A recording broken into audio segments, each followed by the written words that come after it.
और भौतिक तापा, दैविक दैहिक भौतिक तापा। भौतिकता का मतलब है कि किसी प्रकार के जीवन में अभाव नहीं हो, पुत्र का अभाव नहीं हो, कुपुत्र नहीं हो, धन की कमी नहीं हो, यश की कमी नहीं हो, मान की कमी नहीं हो, पद की कमी नहीं हो, प्रतिष्ठा की कमी नहीं हो, यश की कमी नहीं हो। आदमी के पास लाख करोड़ रुपए तो हो सकते हैं, यश नहीं मिल सकता, उस रंडी को यश नहीं मिल सकता। जरूर 50 लाख रुपए तो हैं उसके पास, पर लोग कहेंगे साली रंडी है, 500 फेंके अपने आप आ जाएगी। वो यश है, वो सम्मान है, वो सम्मान नहीं। पैसों से सम्मान नहीं मिल सकता। सम्मान तो आपको उन मंत्रों के माध्यम से मिल सकता है कि जहां आप अपनी जाति में सर्वोपरि हो, लोग कहेंगे आप यहां ऐसा बनिए, और आपके नहीं। और जब ये हो, और फिर तभी आप सर्वोपरि बन सकेंगे, तब आप सर्वोपरि बन सकेंगे। खाली एक ही पक्ष नहीं हो, सभी पक्ष अपना पूर्ण हो। तो गोविंद पादाचार्य ने कहा 2 साल सेवा कर। सेवा करेगा तभी दीक्षा दे सकता हूं, इसलिए देश आज भी दे सकता हूं। मुझे मालूम 2 साल में तो बहुत धर्म बहुत फैल जाएगा, मगर फिर भी मैं उस कर्तव्य से अलग नहीं हो सकता, शास्त्र प्रमाण से अलग नहीं हो सकता। जो शास्त्र ने मुझे एक रास्ता दिया है, उस रास्ते से गतिशील अलग अलग नहीं हट सकता। करूंगा तो पूर्णता के साथ राज्याभिषेक दीक्षा दूंगा, फिर तुम्हारे समान कुछ और होगा नहीं। अगले 5000 वर्षों तक भी लोग याद करेंगे शंकराचार्य को व्यक्तित्व था। और आपको भी ऐसा बना देना चाहता हूं कि अगले 5000 वर्षों तक आपका नाम याद रहे और लोग याद जबान पर रखे। बल बल गुरुदेव की, गुरुदेव की, गुरुदेव की, सिद्धार्थ साधक परिवार की। हर हर महादेव।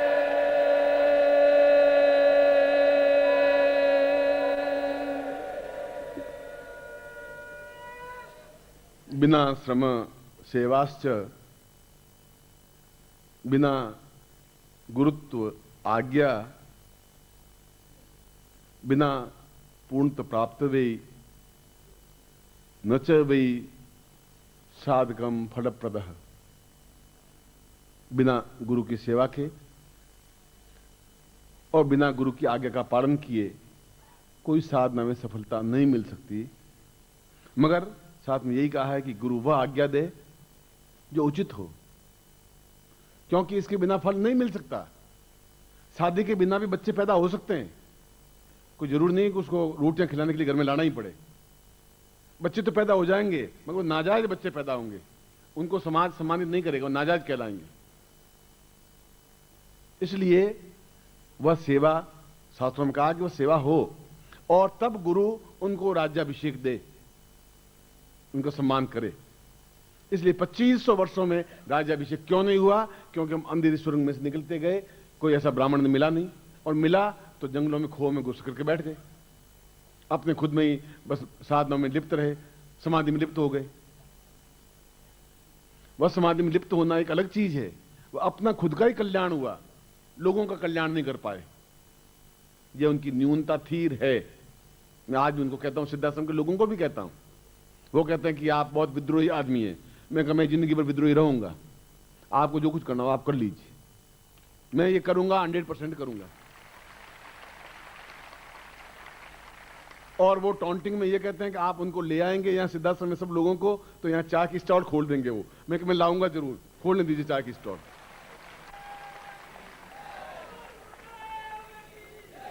और वो समझता है कि ये आदमी जिद्दी है, जो करेगा वो करेगा ही। और मैं गारंटी के साथ कहूंगा कि जो चाहूंगा वो करूंगा ही। अगर मैं ही नहीं करूंगा तो मैं आपको कैसे कह सकता हूं तुम ये करो? ताकत के साथ करोगे।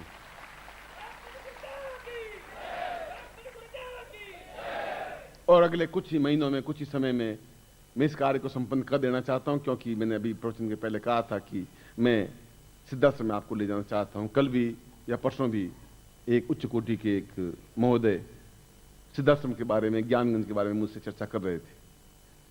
मैंने कहा था आप चल सकते हैं, कोई बहुत बड़ी घटना नहीं है।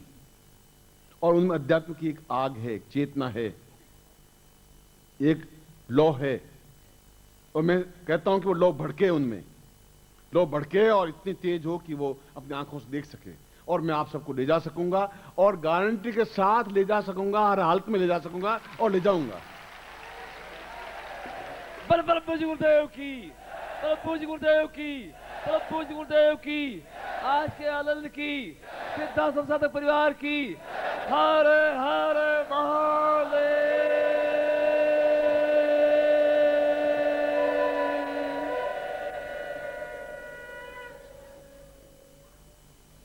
क्योंकि जीवन जिएंगे तो शानदार तरीके से जिएंगे। और उन्होंने, शंकराचार्य ने 2 साल पूर्णता के साथ गुरु की सेवा की। सेवा जब गुरु सोते तो उसके बाद सोता, गुरु उठते उससे पहले ही उठ जाते और उनका गर्म पानी करना है, जो कुछ करना है, लंगोट धोनी है, जो कुछ करना कंप्लीट कर लेते। जो गुरु की इच्छा हो, कहे और वो करे। 3 तरह के लोग होते हैं, कहे और नहीं करे वो अधम प्राणी होते हैं, अधम शिष्य होते हैं। कहे और करे वो शिष्य होता है, और उनके इशारे को समझ के कर ले वो अपने आप में उच्च कोटि का दिव्यात्मा होता है। ये शिष्य के 3 लक्षण हैं। गुरु का एक संकेत बहुत है, समझ ले कि ये क्या चाहते हैं। इतनी आंख आपकी पैनी होनी चाहिए, इतनी क्षमता होनी चाहिए। और गुरु कहे और आप करें फिर तो कहें क्या। और गुरु कहे मुझे, उसने कहा नहीं हलवा खाइए। अरे भाई मुझे प्यास लगी, नहीं आप हलवा खाइए। अरे मैं कंठ सूख रहा है कि नहीं आप हलवा खाइए, ये हलवा बहुत शुद्ध घी का है। अरे हलवा खा लोगे फिर पानी गिलास, नहीं आप हलवा खाइए। ये सेवा नहीं होती। ऐसी सेवा शिष्य करते हैं, क्या थोड़ा खाइए। अरे भाई क्या करूंगा खा करके, मैं घर में ही 5 रोटी खाता हूं, नहीं आप खाएंगे। ये दही बड़े खाइए, ये चटनी खाइए। भाई तुम खाओ, उसके बाद भी होगा क्या। मगर वो उनकी भावना है। इसलिए मैंने एक राजयोग के 6 परिभाषाएं दी। राजयोग का मतलब राजा बनाना नहीं, खाली अभिषेक करना नहीं, ये सारे गुण आप में समाविष्ट हों। और उन्होंने 2 साल बाद उन्होंने पूर्ण क्षमता के साथ ऐसी विक्रमी संवत या प्रारंभ के दिवस, पहले संवत प्रारंभ होता था आषाढ़ महीने से, अब संवत प्रारंभ होता है चैत्र महीने से। और उन्होंने वह दीक्षा दी, राज्याभिषेक दीक्षा। दीक्षा तो मैंने कहा कि बस एक क्षण आंख से आंख लगी और दीक्षा हुई। एक क्षण ही बहुत होता है, सिर्फ 4 फेरे ही बहुत होते हैं। कोई लंबा चौड़ा चक्कर नहीं। ये फालतू बराती बराती ले जाने से कोई मतलब नहीं। ये तो ठीक है कि एक होना चाहिए प्रदर्शन। मूल अर्थ तो ये है कि उस लड़की को पकड़ा और अग्नि के 4 फेरे खाए और पंडित ने मंत्र पढ़ा और घर की चाबियां उठा के निकले, ये सब धन यश मान ध्यान रख। अनजान लड़की जिसको तुम देखा नहीं, परिचित नहीं, और उसने घर की चाबियां आपने दी करोड़ों रुपए की, इसलिए कि आपने उसके साथ 4 फेरे खाए और केवल 5 मिनट में 4 फेरे खा लिए। कोई टाइम नहीं लगता उस राज्याभिषेक में।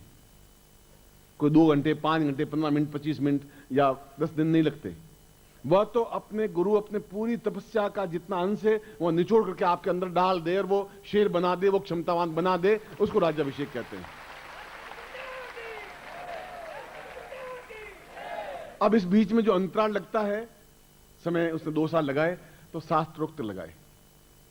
उसने कहा मैं नहीं दे सकता तुम्हें, मैं आज दे सकता हूं मगर शास्त्र के विरुद्ध होगा, क्योंकि आप मेरी सेवा करेंगे जो मेरी आवश्यकता होगी, और उसके बिना फलप्रद हो ही नहीं सकता। और जब राज्याभिषेक दीक्षा दी तो उसने फिर हाथ जुड़ के फिर एक प्रश्न किया कि मैं धृष्टता कर रहा हूं कि शिष्य सामने कोई प्रश्न नहीं करता, केवल आज्ञा पालन करना ही शिष्य का धर्म होता है। मगर यह इस आग में जो मुझे झोंक रहे हैं और पूरे भारतवर्ष में जो बौद्ध धर्म है, जो राजा बौद्ध बन गए हैं, अशोक है, चंद्रगुप्त है, ये सब, और सारी प्रजा बौद्ध धर्म बन गई है, और ये पंडितों को शास्त्रार्थ करके कैसे मैं इस राज्याभिषेक को अपने अंदर सार्थक रख सकूंगा। गोविंद पादाचार्य का तुम ठीक प्रश्न किया है, ये प्रामाणिक शब्द है। तुम्हारे उत्तराधिकारी भी अपने आप में कायर बुजदिल नहीं बने, इसलिए मैं एक उच्च कोटि की माला, जिसको राज्याभिषेक माला कहते हैं, वह मैंने एक एक मनके को मंत्र सिद्ध किया है। और 2 साल में मैं फालतू नहीं बैठा हूं, 2 साल में उस मंत्रों को, उस माला को मंत्र सिद्ध किया है जितना मुझे टाइम मिला है। अपनी साधना के बाद में 10 मिनट मिले, 10 मिनट भी उस माला पे खर्च किए। अपनी दृष्टिपात करते हुए। वह माला तुम्हारे हृदय में 24 घंटे रहेगी और जहां भी जाओगे तुम विजय प्राप्त करोगे ही, क्योंकि असफल तुम हो ही नहीं सकते, क्योंकि वह विजय माल तुम्हारे गले में है। और उसके बाद भी तुम जिस शिष्य को दोगे वो अपने आप वह तेजस्विता उसको प्राप्त होगी, वह जिसको देगा वह तेजस्विता प्राप्त होगी। और आज भी शंकराचार्य का कोई शिष्य अपना कायर बुजदिल नहीं बना, आज भी उनके शिष्य हैं। गोरखनाथ के शिष्य तो फिर भी एक बंगेड़ी नशेड़ी बन गए और बाकी लोगों के बन गए, पर शंकराचार्य का प्रत्येक शिष्य अपने आप में विद्वान आज तक बना हुआ है, क्योंकि वह परंपरा, वह माला, वह एक माला एक व्यक्ति बनता है। वह माला आज भी उतनी तेजस्वी है, उतनी प्राणवान है, उतनी तेजस्विता युक्त है, उतनी अपने आप में अद्भुत और पूर्णता युक्त है, क्योंकि वह मंत्रों से सिद्ध है, वह अपने आप में चैतन्य है, वह ऊर्जा स्मित है। ये शास्त्र वचन है। राजाभिषेक माल्यम च गुरुदत्त्वा तु सेवकः शिष्योत्वाम पूर्ण विजय प्राप्त्याम एतो स्वानम स नरः। गुरु मंत्रों से सिद्ध की हुई माला, जिसको राज्याभिषेक माला कहते हैं, शिष्य को दे और वो धारण करे और उसके जीवन में कोई अभाव स्थायित्व तो रहे, फिर न्यूनता नहीं आए। न्यूनता आ सकती है, फिर आप जाएं, दूसरी गर्म हवाएं आपको घर में मिल सकती है, आसपास के लोगों से मिल सकती है, फिर आपका मन विचलित कर सकता है। एक अकेला व्यक्ति इतने लोगों से क्या करेगा?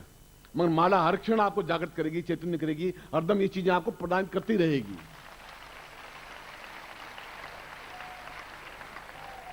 आपको नहीं, आपके आने वाली पीढ़ियों तक को। ये और बता देता हूं, क्योंकि वह माला मुरझाती नहीं, फूलों की माला नहीं है, मौसम उसमें फूल नहीं है। ऐसी चैतन्य माला अपने आप में 24 घंटे का मतलब है प्रातः सूर्योदय से लगा के सूर्यास्त तक वह धारण किए हुए रहे, और चाहे पुरुष हो चाहे नारी हो, एहसास करे कि प्रत्येक अंदर एक पूरा आलोड़न विलोड़न हो रहा है। ऐसा लग रहा है जैसे सारा कुछ चेंज हो रहा है, ऐसा लग रहा है कि जैसे अंदर ऊर्जा पैदा हो रही है, ऐसा लग रहा है कि तेजस्विता प्राप्त हो रही है, ऐसा हो रही है कि आग मंद हो ही नहीं रही है, ऐसा लगेगा कि सम्मोहन खत्म हो ही नहीं रहा है, ऐसा लगेगा आकर्षण में न्यूनता आ ही नहीं रही है, ऐसा लगेगा भौतिकता में कोई कमी आ ही नहीं रही है, ऐसा लगेगा कि सारा कायाकल्प हो रहा है, ऐसा लगेगा कि जैसे सफेद बाल काले मेरे हो रहे हैं, ऐसा लगेगा जैसे झुर्रियां मिट रही है, ऐसा लगेगा कि मैं शेर की तरह गर्ज करके चल रहा हूं। ये सब अपने आप होता रहेगा।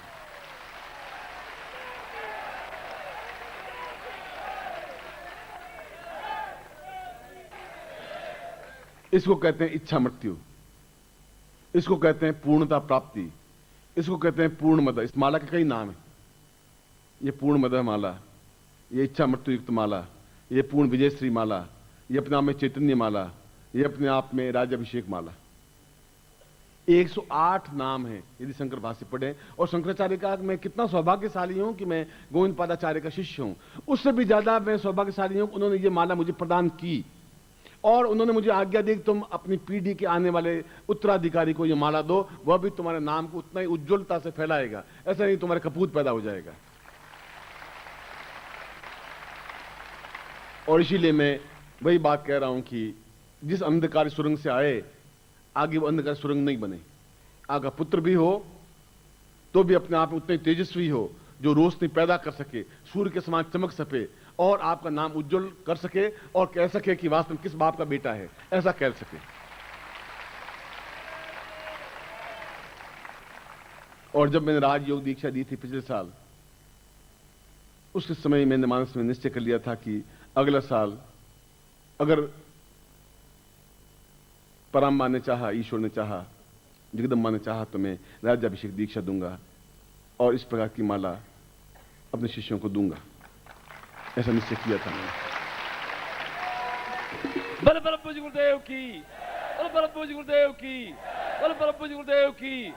हर हर महादेव।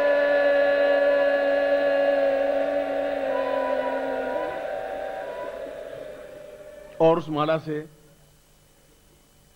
मैं तो राज्याभिषेक अर्थ समझाया आपको, समझाऊंगा जरूर, समझाऊंगा तो आप सामने वाले के सामने टिक सकेंगे। सद्गुरुदेव डॉक्टर नारायण दत्त श्रीमाली जी के दुर्लभ वीडियोस, पुस्तक, पत्रिका एवं साधना की निःशुल्क दीक्षा प्राप्त करने के लिए नीचे लिखे हुए नंबर पर वीरल पटेल जी को व्हाट्सएप पे अपना नाम और अपने शहर का नाम लिखकर भेजें। धन्यवाद।